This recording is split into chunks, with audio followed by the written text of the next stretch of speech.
دی وایي اشاعت التوحید والا چې پنځپیریان ورته مونږ وایو هغه علماء دیوبند ته بدعتیان وایي.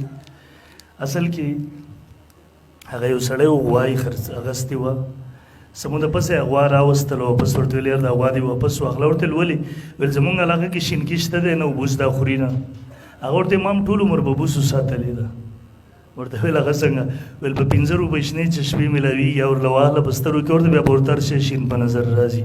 نو دا غریبان خپلو خو بدعاتو کې مبتلا دي. مونږ په کتاب رساله لیکل 50 بدعات هم د دیو شمارلي دي. یقین وکړه دیو کې ضرورت نشته چې هغې نه ځان آزاد کړي. الحمدلله د دلیل په بنیاد علماء دیوبند الحمدلله تر اوسه پورې په صفا نهج باندې دي. د قرآن سنت په بنیاد باندې زموږ عقاید نظریات اعمال الحمدلله د شرکیاتو نه پاک دي بدعاتو نه پاک دي. په دغه بني صغیر کې د علماء دیوبند قافله ده چې د اعتدال والا ده.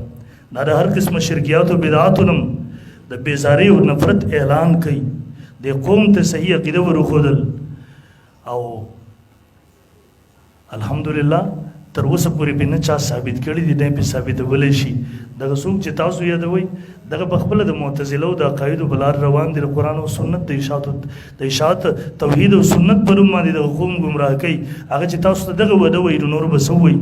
یو سړي ویلی ما سل ګزه ټوپ والی بل ورته ویل دا ګزه و دا میدان بسم الله وکړه راځه بدعت ما کې ثابت کړه.